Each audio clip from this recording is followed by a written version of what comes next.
떠나지 마세요. 하나님과 단절되지 마세요. 믿음의 길에서 떠나지 마세요. 아무리 코로나 할아버지가 앞으로 더 찾아온다 할지라도 이 믿음의 길에서 절대 떠나지 마세요. 하나님 말씀에 귀를 기울이고 말씀대로 살아가시기 바랍니다. 하나님의 창조의 역사를 경험하게 될 줄로 믿습니다.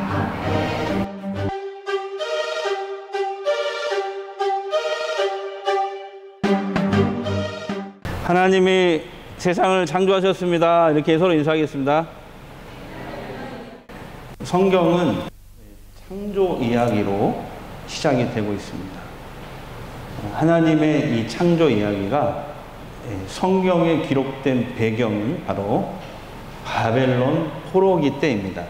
2500년 전이죠. 지난주에도 잠깐 설명을 드렸지만 그때 배경하고 같습니다. 2500년 전 이스라엘이 바벨론 제국에 망하고 바벨론의 포로로 끌려갑니다. 그때 바벨론 제국의 영토를 한번 보십시오. 지금 이스라엘은 점으로 보입니다. 점으로. 그렇게 광활한 영토를 바벨론이라는 나라가 차지하고 있었어요. 빨간 선이 다 바벨론이 차지한 영토입니다. 노란 선은 그 포로로 끌려갔던 그 루트입니다. 예루살렘이 망해서 성전이 파괴되고 많은 백성들이 끌려갔는데 바벨론 저 가까이에 있는 니프루라는 곳까지 끌려가는데 이게 한 1600km 정도 됩니다. 거기까지 끌려가요. 그래서 바벨론 포로가 돼서 사막의 도시를 건설하는 그 일에 강제 노동에 투입이 됩니다. 근데 이제 더 큰 문제는 뭐냐면은 바벨론이 이스라엘 백성들을 바벨론화 시키려고 강제 교육을 하기 시작합니다. 옛날에 우리 일제강점기 때 일본 사람들이 우리나라 사람들에게 강제로 언어를 배우게 하고 그 다음에 왜곡된 역사를 가르치고 그랬잖아요. 똑같이 바벨론 사람들도 포로된 이스라엘 백성들을 강제 교육을 시키는데 어떤 강제 교육을 시키냐면은 바벨론 창조 신화를 강제 교육하는 거예요. 바벨론 창조 신화. 바벨론 창조 신화는 이런 내용이에요. 이게 대형 박물관에 이 부조 사진이 있는데요. 보시면 그들이 섬기는 신들입니다. 이게 그들의 주장은 그거예요. 맨 처음에 세상이 창조되기 전에 신들만 존재를 했는데 그 신들끼리 큰 전쟁이 일어난다는 거예요. 대표적인 신이 이제 티아마 신인데요. 어머니 신이라고 불리는 신이에요. 티아마 신과 그 아들 신들 중에 제일 힘이 센 마루둑 신이 서로 전쟁을 하게 됩니다. 어머니 신과 아들 신이 싸우는 거죠. 결과는 마루둑이 승리를 합니다. 그래서 마루둑이 신들의 아버지가 돼요. 승리를 하고 나서 마루둑이 어머니 뻘인 이 티아마 신을 죽여요. 죽여서 시체를 반으로 쪼갭니다. 그래서 시체 반절로는 우주와 하늘을 만들고 시체 다른 쪽으로는 땅을 만들어요. 마루둑의 복수는 여기서 끝나지 않고 티아맛의 남편 신인 킹구 신을 잡아서 죽입니다. 피를 다 빼내요. 참 잔인하죠. 피를 빼가지고 그 피로 사람을 창조합니다. 마루둑이. 사람을 왜 창조하냐면 사람들을 신들의 노예로 부려먹기 위해서 창조를 해요. 이게 바벨론 창조 신화였어요. 이것을 포로된 이스라엘 백성들을 끌고 와서 이걸 주입을 하는 거예요. 여러분, 그러니까 바벨론 창조 신화는 약육강식을 강조하는 거예요. 그렇죠? 전쟁에서 패한 놈들은 다 노예가 돼야 되고 비참해질 수밖에 없다. 예. 인간을 노예로 창조하는 비인격적입니다. 그리고 매우 폭력적이에요. 그죠? 근데 여러분, 왜 바벨론이 이 이스라엘 포로된 이스라엘 백성들에게 이 바벨론 창조 신화를 강제 교육했을까요? 이유는 하나예요. 말 잘 듣는 노예로 만들려고. 일제시대 때 우리도 그랬잖아요. 그놈들이 우리를 막 강제로 교육했던 이유가 뭐예요? 식민화 시키려고. 반란이 더 이상 일어나지 않도록 세뇌시키는 거예요. 세뇌. 자꾸. 전쟁에 패배한 너희들은 노예가 되는 것이 당연하다. 식민 지배를 정당화하는 겁니다. 더 나아가서는 그때 그 고대의 나라와 나라의 전쟁은 그 나라가 섬기는 신과 이 나라가 섬기는 신들의 싸움이라고 생각했어요. 그러니까 전쟁에서 졌다는 것은 우리가 믿는 신이 졌다는 것을 뜻하는 거예요. 그러니까 이거죠. 니네가 우리한테 졌으니까 하나님이 마루둑에게 진 것이다. 그 전쟁에 패배한 신 이제 섬기지 말고 우리 강한 신 마루둑 섬겨. 요거죠. 요거 노예와 그다음에 우상화 만들려고 이렇게 강요하는 겁니다. 근데 여러분 이게 영적으로 보면 여기에는 사탄의 무서운 계략이 숨어 있습니다. 자, 이스라엘 백성들이 누구예요? 항상 그들이 외치는 게 우리는 하나님의 백성이다. 같이 해볼까요? 우리는 하나님의 백성이다. 이게 이스라엘의 정체성이란 말이에요. 정체성. 우리는 누구냐? 살아계신 하나님의 백성들이다. 이 정체성을 잃어버리게 만들려고 하는 거예요. 그래서 이스라엘 백성들이 영영 하나님을 떠나고 대신에 음란하고 폭력적이고 황금 만능주의를 추구하는 이 바벨론 문화에 빠져 살게 하려고 하는 거예요. 이게 보이지 않는 곳에 사탄의 전략인 것입니다. 그렇게 이스라엘이 죄와 향락에 빠져 살다가 어느 날 죽고 하나님에 의해 지옥에 던져지겠죠. 그래서 멸망케 하려는 것입니다. 사탄의 무서운 의도가 숨겨 있어요. 근데 실제로 역사를 보면 지난주에 이사야 선지자를 통해서 하나님이 예언했잖아요. 너희들이 돌아가게 될 것이다. 네. 돌아와요. 실제로. 바벨론이 페르시아에 망합니다. 하루 저녁에 망해요. 참 신기한 일이에요. 그래서 저는 이걸 보면서 세계사도 공부하고 성경의 역사도 공부하지만 세계사는 성경의 예언이 그대로 이루어지는 것을 증명할 뿐이에요.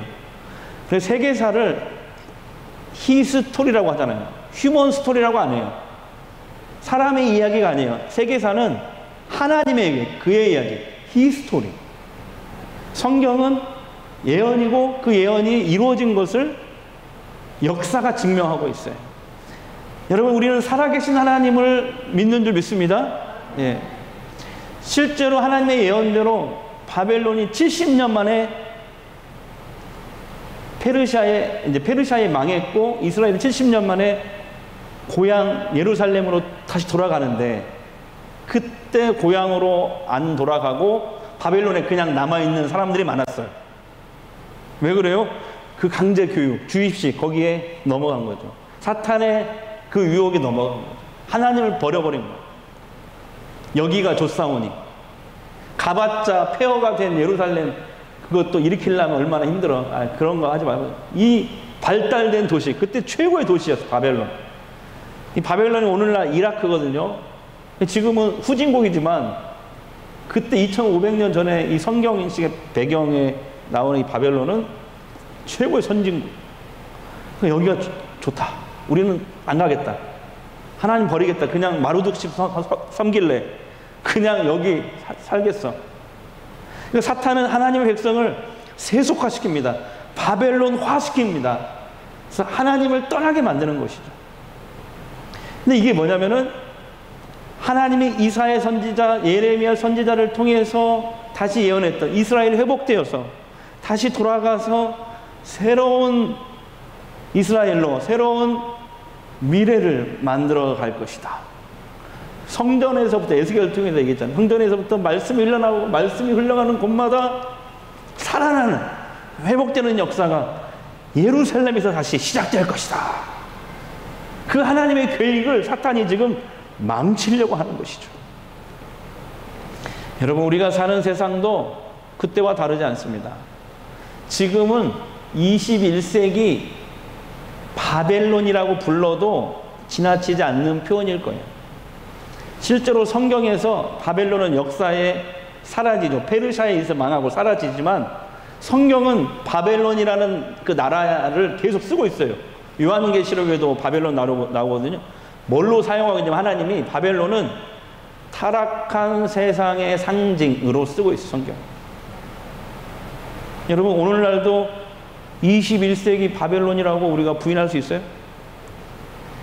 지금 이 세상은 끊임없이 바벨론이라는 이 세상의 풍조를 가르칩니다.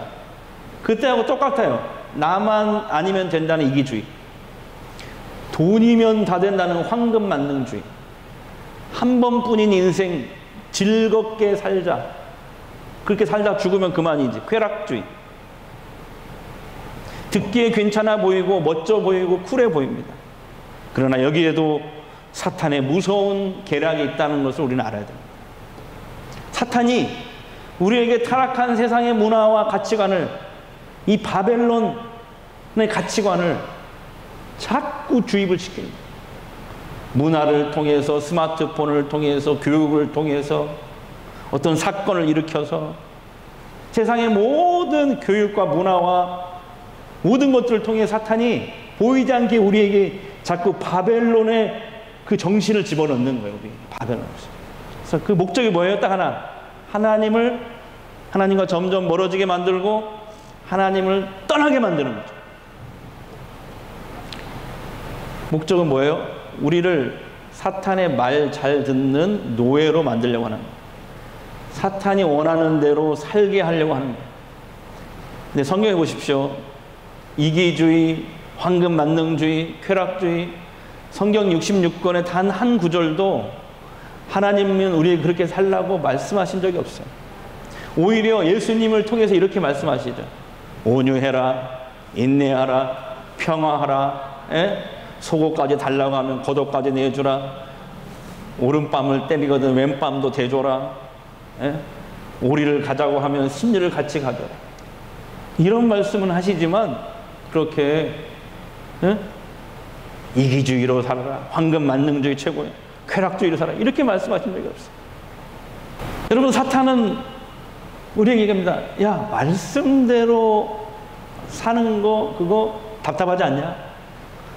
너 손해보는 짓 이시지 않냐? 너 우라통 터지지 않냐? 자꾸 생각을 집어넣었어요. 아니 이렇게 살면 더 편하잖아. 이렇게 하면 더 성공할 수 있잖아. 이렇게 하면 더 인정받고 살 수 있잖아. 아니 남들도 다 그렇게 하고 사는데 너라고 뭐 별 수 있냐? 아니 하나님 말씀이 뭐 밥 먹여주냐? 교회가 밥 먹여주냐? 아 세상은 원래 다 그래. 너만 유별나게 그러지 마. 어쩔 수 없지 뭐. 다른 교회 장로들도 다 그러더만 막 이러고. 괜찮아 괜찮아. 죄를 가볍게 여기고, 죄를 가볍게 여기는 생각을 자꾸 심어줍니다. 그러면 어떻게 됩니까? 우리는 창조주 하나님을 잃어버리게 돼요. 우리는 하나님의 백성입니다. 이 정체성을 잃어버리게 돼요. 우리가 여러분 하나님의 백성이라는 정체성을 잃어버리면요, 결말은 딱 하나예요. 이것이 기다리고 있어요. 인생을 열심히 산 것 같은데, 정말 성실하게 산 것 같은데 남는 것은 혼돈과 공허와 흑암뿐입니다. 제가 17년 전에 얼마 전에 이분하고 통화를 해서 갑자기 생각이 났어요. 17년 전에 군산에서 부목사 시절에 그때 들은 얘기거든요. 그게 생각이 났어요. 제가 맡은 교구에 이권사님이라는 분이 계셨어요. 이분은 어떤 분이냐면 우리나라 그 최초로 양념 통닭이 처음 나왔을 때가 있었어요. 지금은 뭐 여러 가지 제품들이 있지만 그때 처음으로 양념 통닭이 나왔는데 그게 뭐냐면 여러분 아실 거예요. 페리카나 치킨 들어보셨어요? 그거 1호점이에요. 1호점 이분이. 그걸 열고 돈을 막 쓸어 담았어요. 군산에서. 군산에서 장사가 하도 잘 돼가지고 얼마나 또 이분이 음식 솜씨가 또 있거든요. 이게 소문이 나서 서천까지, 그 군산 옆에 서천까지, 심지어 그때는 배를 타고 통닭 살려고 배를 타고 와서 줄을 서서 그 통닭을 사서 갔다는 거야. 막 돈을 쓸어 담는 거야. 근데 문제는 돈 번이라고 자녀들을 못 돌보는 거야. 그러니까 돈으로 이제 막 수표로 자식들을 키우는 거예요. 기숙학원 보내고 고액 과외 시키고 돈 버는 데만 정신이 팔렸어. 예배에 못 나가고. 그때는 집사 때였대요. 집사도 아니 잡사지 잡사. 예. 죄송합니다. 예. 잡사 때 어쨌든 예배도 못 드리고 장사에만 매달려. 근데 여러분 세월이 흘리니까 페리카나 치킨도 인기가 식거든. 그잖아요.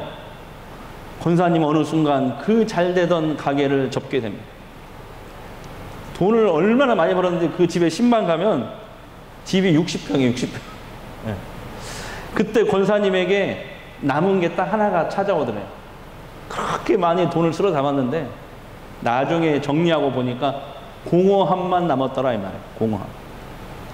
왜냐하면 그 아이들한테 그렇게 돈으로 막 쏟아 부었잖아요. 돈으로 쏟아 부은 만큼 생각했던 대로 자녀들이 잘 되지 않았어요. 그렇다고 애들이 신앙생활을 하는 것도 아니에요. 효도를 하는 것도 아니에요. 근다고 지금 돈이 남아 있는 것도 아니고. 그래서 장사를 정리를 하고 그동안 잘 다니지 못한 교회에 다시 나가서 예배를 드리기 시작하고 믿음을 회복하기 시작합니다. 근데 이분이 그러는 거예요. 교회에 다시 나가서 예배 드리고 봉사를 하는데 얼마나 위로가 되고 평안이 찾아오는지 모르겠다. 예. 그러면서 그때 저에게 고백하는 거예요. 목사님, 제가 지금 가장 후회되는 것은 그렇게 그때 돈을 많이 벌고 잘 나갔을 때 왜 하나님을 더 가까이 하지 않았을까? 아이들 데리고 예배 드리러 가지 않았을까? 아이들에게 그때 왜 돈만 주어주고 수표만 쥐어주고 하나님을 가르치지 못했을까? 결국 남는 것은 허무한 뿐인데, 공허한 뿐인데. 내가 돈 버는 데, 그분 표현이에요. 내가 돈 버는 데만 미쳐서 이것이 가장 후회가 된다고. 별 것도 아닌데, 남는 것도 없는데. 여러분, 사탄이 하는 일은 분명합니다. 우리에게 혼돈과 공허와 흑암을 심어주는 거예요. 결국 그렇게 멸망의 길로 이끄는 거예요. 자, 요한복음 10장 10절. 예수님 말씀이에요. 보세요. 시작. 도둑이 오는 것은 도둑질을 하고 죽이고 멸망시키려는 것 뿐이요. 그래서 도둑은, 예수님이 도둑을, 사탄을 도둑이라고 표현했어요. 여러분, 바벨론 포로로 살아가는 이스라엘 백성들은 지금 바벨론의 거센 풍랑 앞에서, 이 바벨론 창조 신화 교육이라는 강제 교육, 이 거센 풍랑 앞에서 하나님을 영영 잃어버릴 위기에 처해 있는 거예요. 우리는 하나님의 백성입니다. 그 정체성을 크게 흔들릴 위기에 처해 있는 겁니다. 근데 여기에서 참 은혜예요. 여기서 감사하게도 이스라엘 백성들은 나라가 망하고 포로지에 끌려와서 정신을 차린 거예요. 지난날 하나님을 떠나 살았던 거 회개하기 시작한 거예요.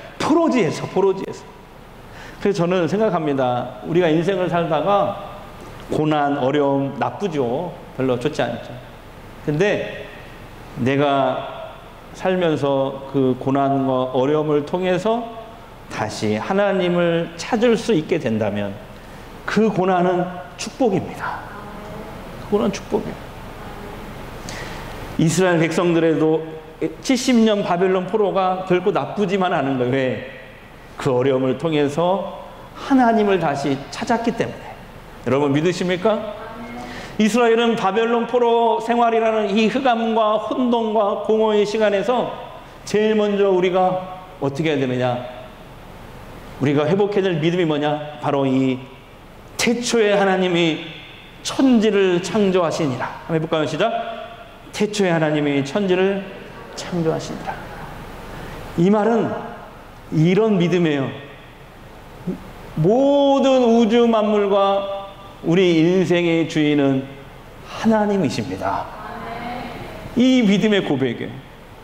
그들은 비록 나라를 잃고 성전도 파괴되고 포로지만, 비록 바벨론 1600km 멀리 타양 바벨론 바벨론까지 끌려왔지만, 그래서 바벨론 창조 신화라는 강제 교육을 받고 있지만, 그러나 이 속에서 우리가 흔들리지 말자.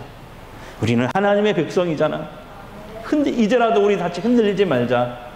그러면서 하나님이 모세에게 전해줬던 그 창조 이야기, 믿음의 조상 아브라함, 야곱에게 직접 들려주셨던 그 창조 이야기를 다시 기억해내고 기록을 하기 시작했습니다. 그게 여러분 창세기 1장 1절부터 2장 3절까지의 창조 이야기가 되겠습니다. 이 성경의 맨 처음에 나오는 이 부분은, 창조 이야기는 바로 그런 배경에서 그 어려운 시절에 기록된 거예요. 바벨론 창조 신화는 사람이 지어낸 거짓 신화이지만, 성경에 나오는 이 창조 이야기를 신화라고 하지 않고 비화라고 합니다. 비화는 무슨 뜻이냐면 실제로 있었던 사건을 토대로 한 이야기다, 이런 뜻이에요. 바벨론 창조 이야기, 마루동 얘기는 신화, 사람이 지어낸 얘기, 식민 통치를 강화하기 위해 사람들이 지어낸 얘기지만, 오늘 성경에 기록된 창세기 1장의 창조 이야기는 하나님이 직접 말씀해 주신 것을 사람이 감동을 받아서 바벨론 포로지에 있는 사람들이 다시 기억해내서 기록한 말씀이 되겠습니다. 그게 창세기 1장의 얘기예요. 포로지에서 부모들은 이 기록된 창조 이야기를 가지고 부지런히 텐트에 가서 또 빈민촌에 가서 자기 자녀에게 가르칩니다. 하가합니다. 하부르트합니다. 함께. 오늘 우리가 읽은 창세기 1장 1절부터 2장 3절까지가 바로 그렇게 어려운 시기에 기록된 말씀이 되겠습니다. 제가 오늘 창세기 1장에 나오는 창조 이야기를 다 읽고 싶지만 그러면 시간이 많이 가니까 그 중에 가장 중요한 이야기가 바로 1절입니다. 1절과 3절의 이야기예요. 자, 함께 읽어보겠습니다. 1절 다시 한번 시작. 태초에 하나님이 천지를 창조하시니라. 여러분 잘 보세요. 하나님이 세상을 어떻게 창조하셨는지 설명하지 않고 있어요. 그냥 선포입니다. 선포. 하나님이 우리 인간과 우주 만물의 주인이시다. 이 고백과 믿음이 포로지의 바벨론의 그 거센 풍랑 앞에서 이스라엘 백성들이 믿음을 지켜낼 수 있었던 이 말씀, 그 말씀을 우리가 보고 있는 거예요. 사랑하는 여러분, 여러분이 매일매일 수고하고 열심히 사는 줄 압니다. 그런데 인생은요, 여러분도 사셔서 알잖아요. 저보다 더 많이 사신 분들이잖아요. 다시 좀 열심히 살아도 성실히 산다고 해서 되는 게 아니에요. 잘 살 수 있는 게 아니에요. 시편의 말씀처럼 우리의 내 손이 수고한 대로 먹을 것이니라. 이거 하나님의 축복이에요. 축복. 하나님이 도와주셔야 그렇게 살 수 있어요. 예. 열심히만 산다고 되는 게 아니에요. 성실히만 사는 게 되는 게 아니에요. 여러분, 저는 오늘 여러분을 축복하고 싶어요. 여러분이 수고한 대로 하나님이 축복과 은혜를 부어주셔서 수고한 대로 먹고 마실 수 있는 은혜가 있기를 축원합니다. 그러려면요, 태초에 하나님이 천지를 창조하시느니라. 즉 하나님이 모든 우주 만물과 나의 주인이십니다. 여러분, 이 고백과 믿음이 진짜 나의 고백이 돼야 돼요. 여러분, 이 믿음과 고백이 진짜 나의 믿음과 고백이 돼야 돼요. 제가 묻겠습니다. 속으로 한번 대답해 보세요. 지금 여러분의 주인은 누구이십니까? 그동안 내가 나와 세상의 주인이 하나님이 아니고 내가 주인이라고 알고 살았다면, 내가 모든 걸 결정하고 내 마음대로 내 뜻대로 하며 살았다면, 내가 주인으로 살았다면 빨리 그 주인을 바꾸셔야 됩니다. 주인을 나로부터 하나님으로 바꿔야 돼요. 그게 태초에 하나님이 천지를 창조하셨느니라. 이 믿음과 신앙의 고백에 그 고백을 실천하는 거예요. 그건 뭡니까? 이제는 내가 주인이 되어 모든 걸 판단하고 결정하는 게 아니라 나와 이 세상의 진짜 주인은 창조주 하나님이심을 믿고 예배드리고 그분의 말씀대로 순종하며 사는 것, 바로 이것입니다. 하나님이 나의 주인 되어 사는 삶은 흑암을 물리칩니다. 공허를 충만함으로 바꾸십니다. 하나님, 혼돈을 질서와 빛으로 바꾸는 하나님의 역사를 경험하게 됩니다. 제가 부목사 때, 또 부목사 얘기에 죄송합니다만, 저를 도와서 영아부 그리고 부침개 전도 사역, 그 두 가지를 제가 했는데 그걸 열심히 도왔던 젊은 집사님이 계셨어요. 여자 집사님인데 백집사님. 인격과 신앙이 얼마나 예쁜지. 제가 목사지만 그분이 성도지만 집사님 감사합니다. 감사합니다. 늘 이렇게 감사를 표현했거든요. 어느 날 울면서 얘기를 하는데 아버님은 시골교회, 가난한 시골교회, 충남의 가난한 시골교회 장로님이셨어요. 가난하지만 교회를 잘 섬기셔서 장로님 되셨어요. 아버지 장로님은 늘 자녀들에게 돈을 주거나 배불리 먹게 할 수는 없었지만 늘 자녀들에게 강조하는 게 그거였어요. 신앙, 교회를 잘 섬겨야 된다. 주의 종을 잘 섬겨야 된다. 주의 일을 최우선적으로 해야 된다. 사람은 주인이신 하나님이 도와주셔야 잘 복받고 잘 살 수 있단다. 하나님 나라를 위해 눈물로 씨를 뿌려야 기쁨으로 거둘 수 있단다. 이것을 그냥 어릴 때부터 자녀들에게 계속 가르쳤대요. 오빠하고 여기 이제 백집사 여동생 이렇게 둘이 있는데, 오빠는 어려운 시절에 우리 기장의 대표적인, 우리 장로님 아시죠? 조장로님 아시죠? 대표적인 기장의 대형교회 강남교회 부목사로 갔어요. 저보다 이제 대선배님이십니다, 이분이 지금. 근데 성실히 담임 목사님을 잘 섬기고 교인들을 섬기고 교회를 잘 섬기는 거예요. 그러니까 교회에서 교회 장학생으로 뽑은 거예요. 항상 있는 기회가 아닌데 그 해에 특별한 어떤 행사로, 교회 창립 몇 주년 그 행사로 장학생을 뽑아가지고 유학을 보내요. 이 백집사 오빠를. 세월이 흘러서 백집사 그 전병근 목사님이 은퇴를 했잖아요. 후임으로 이 백집사 오빠가 지금 담임 목사님을 하고 있어요. 할렐루야. 진짜라니까요. 이 백집사님은 처녀 때 가난하니까 대학에 못 들어가고, 남들 다 들어가는 대학에 못 가고, 뭐 했냐면 서울에 YBM 영어회 학원에 등록 수강증을 끌어주는 사무직에 들어간 거예요. 근데 자기도 왜 그런지 모르겠대. 영어 회화를 배우러 온 어떤 총각이 자기를 그렇게 쫓아다니더래. 자기가 자기를 생각할 때 별로 이쁘지도 않고 등치도 있고, 그런데 그 총각은 왜 이렇게 나를 좋아하는지. 그래서 사랑에 빠져서 결혼을 하게 됩니다. 근데 그 총각이 누구냐면 우리 정장로님 아들 하영이처럼 포항 공대를 나왔어. 대학원을 나와서 박사학위를 땄어. 지금 세계 인물 백과사전에 그 사람 이름이 기록돼 있어. 박사 논문이 세계적으로 인정을 받았어. 네. 그래서 이제 제가 이제 담임 목사를 오면서 섬으로 가면서 헤어졌잖아요. 근데 그 뒤에도 가끔씩 이렇게 전화하면서 지내는데, 최근에 5년 전에 부산으로 옮겼어요. 벤처 기업을 하는데, 지난주에 통화해보니까 세계적인 벤처 기업이 된 거예요. 할렐루야. 지금 많은 물질을 막 하나님께서 이 코로나 시대에도 이 가정에 부어주시는데 교만하지 않아요. 교회와 목회자를 돕고 어려운 교회를 섬기면서 하나님의 사역을 계속 이어가고 있어요. 백집사가 저한테 그러는 거예요. 목사님, 나는 참 신기해요. 지금 이제 권사님 되셨더라고. 나처럼 아무것도 없는 가난한 시골 여자. 예. 하지만 우리 아버지가 항상 얘기한 대로 하나님이 나와 이 세상의 주인이십니다. 하나님 말씀을 듣고 순종하는 일이 최우선입니다.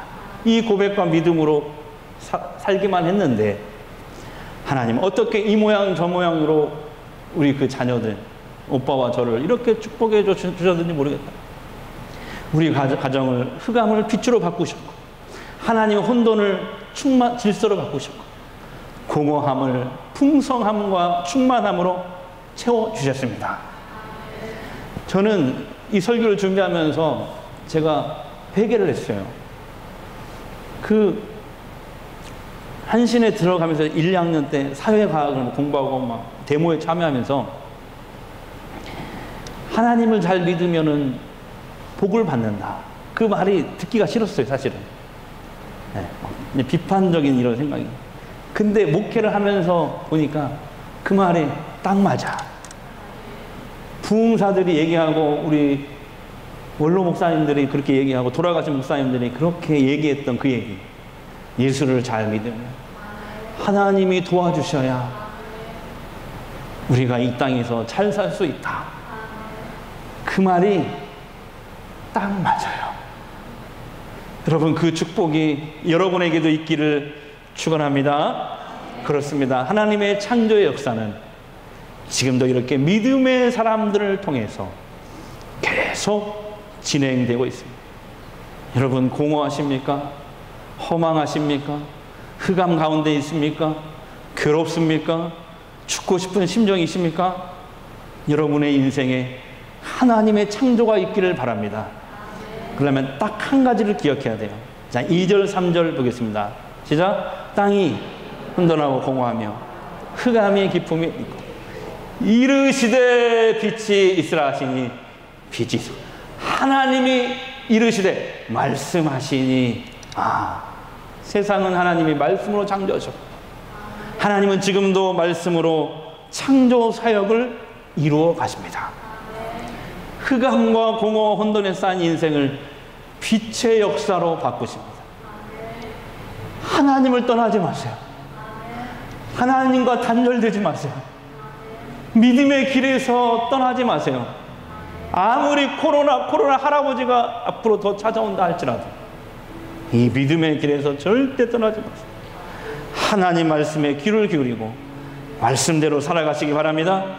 하나님의 창조의 역사를 경험하게 될 줄로 믿습니다. 주 하나님 지으신 모든 세계 내 모든 죄 그리워볼 때 하늘의 별 울려 퍼지는 뇌성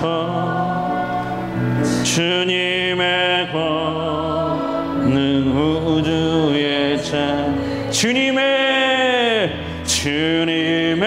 높고 위대하심을 내 영혼 찬양하네. 주님의 높고 위대하심을 내 영혼은 찬양해. 숲속이나 험한 산 골짜기에서 지저귀는 저 새소리를 고요하게 흐르는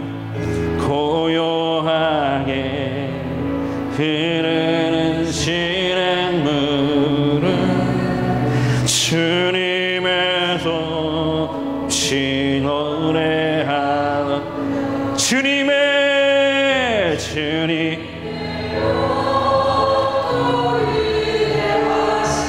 아멘. 내 영혼이 찬양하네. 아멘. 주님의 높고 위대하심을 내 영혼이 찬양하네. 주님의 높고 위대하심은 내 영혼이 찬양하네.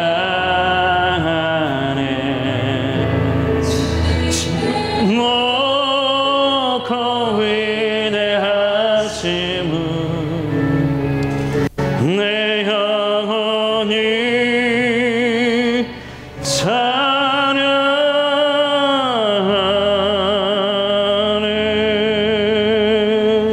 기도하겠습니다. 태초에 하나님이 천지를 창조하시느니라. 하나님, 나와 이 세상의 주인은 하나님이심을 고백합니다. 그동안 내가 하나님을 믿는다고 하면서도 내가 내 인생의 주인으로 살았습니다. 회개합니다. 그래서 내 인생이 흑암 깊은 가운데 있었고 혼돈과 공허함이 있었습니다. 이제 하나님으로 주인을 바꾸겠습니다. 하나님이 진짜 나의 주인이십니다. 흑암과 같은 내 인생이, 공허하고 혼돈만 가득한 내 인생이 하나님이 창조하시는 빛의 역사로 바꿔 주실 줄 믿습니다. 성령이여, 나를 이 시간 사로잡아 주시옵소서, 붙드시옵소서. 예수님의 이름으로 기도합니다. 아멘.